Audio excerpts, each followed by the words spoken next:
लोगों का दिया हुआ वोट है। अब इसके आधार पर रोज झूठ बोलना और दुष्प्रचार करना, यह उबाठा की तरफ से यूबीटी शिवसेना जो है ठाकरे ग्रुप उसकी तरफ से चल रहा है। मेरा यह कहना है कि श्रीमान कीर्तिकर को स्वीकार कर लेना चाहिए कि वो 48 वोट से हार गए।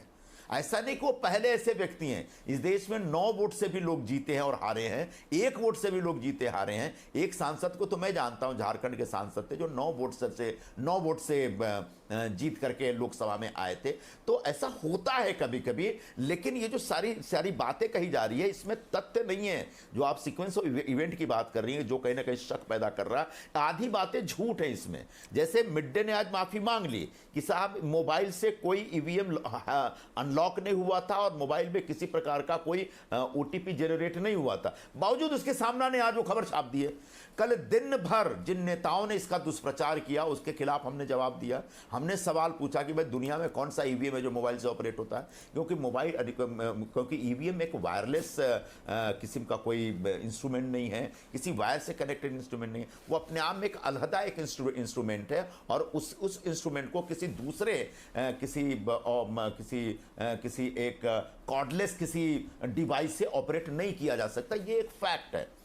इसके बावजूद कल दिन भर लोग चलाते हैं और आज जब रात तक जब स्थापित हो गया कि ये खबर ही गलत थी, उसके बाद इलेक्शन कमीशन ने प्रेस रिलीज दी, फिर जो वहां पर जो रिटर्निंग ऑफिसर थी वंदना सूर्यवंशी उसने अपनी सारी स्टेटमेंट दिए, फिर पुलिस स्टेशन ने बताया भाई हमारे पास जो केस है महज इस मुद्दा से जुड़ा है कि मोबाइल वहां आया कैसे, किसका मोबाइल था वो, और उसका हम इन्वेस्टिगेट कर रहे हैं। बावजूद इसके सामने ने एक झूठी खबर छापी है। तो ऐसे झूठी खबरों के आधार पर एक शक निर्माण करने का प्रयत्न किया जा रहा है। बस इतनी सी बात है। वो जीत 100% सही है। रविंद्र वाइकर उत्तर पश्चिम मुंबई लोकसभा सीट के चुने हुए सांसद हैं, ये एक ऐतिहासिक सच है। और अमोल कीर्तिकर 48 वोट से हारे हुए उम्मीदवार है, ये भी उतना ही बड़ा सत्य है। इस सत्य को स्वीकार कर लेने में ही भलाई है, वरना रोज झूठ बोल करके लोगों के बीच शक पैदा करना मुझे लगता है कि पूरे लोकतांत्रिक परंपराओं के लिए हानिकारक है। पर कोइंसिडेंस सिर्फ यही खत्म नहीं होता है, एक कोइंसिडेंस और भी है। यहां पर शिवसेना कह रही है कि हर राउंड के बाद जो है रिजल्ट्स अनाउंस हो रहे थे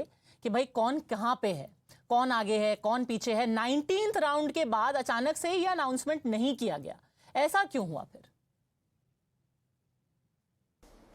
यह सरासर झूठ है, यह सरासर झूठ है। सच यह है कि काउंटिंग के दिन 4 जून को शाम को 5:40 पर अचानक मीडिया पे खबर उड़ा दी शिवसेना उबाठा के लोगों ने कि अमोल कीर्तिकर 2000 वोटों से जीत गए, जबकि 1 लाख वोटों की काउंटिंग बाकी थी उस समय। और जब 1 लाख वोटों की ईवीएम वोटों की काउंटिंग होती है तब कहीं जाके वो 1 वोट से लीड लेते हैं। और इस पूरी प्रक्रिया में समझ लीजिए कि 6 साढ़े 6 बज गए थे और इसको स्वीकार कर लिया हम लोगों ने। उसके बाद उसमें पोस्टल बैलेट जोड़े गए। तो कभी कोई काउंटिंग की प्रक्रिया रोकी गई जानबूझ के, ऐसा होता नहीं है। कई बार आप पोलिंग के दिन भी देखते हैं कि पोलिंग होते होते अचानक 10 मिनट के लिए काम रुक जाता है, क्योंकि मशीन है, मशीन कभी काम नहीं भी कर सकता है। लेकिन इसके पीछे कोई साजिश है, षड्यंत्र है, ये सरासर गलत है। और बहुत शर्म आनी चाहिए ठाकरे ग्रुप के शिवसेना के लोगों को कि आपके 3 उम्मीदवार चुन के आ गए, उस व्यवस्था पर आपको शक नहीं होता।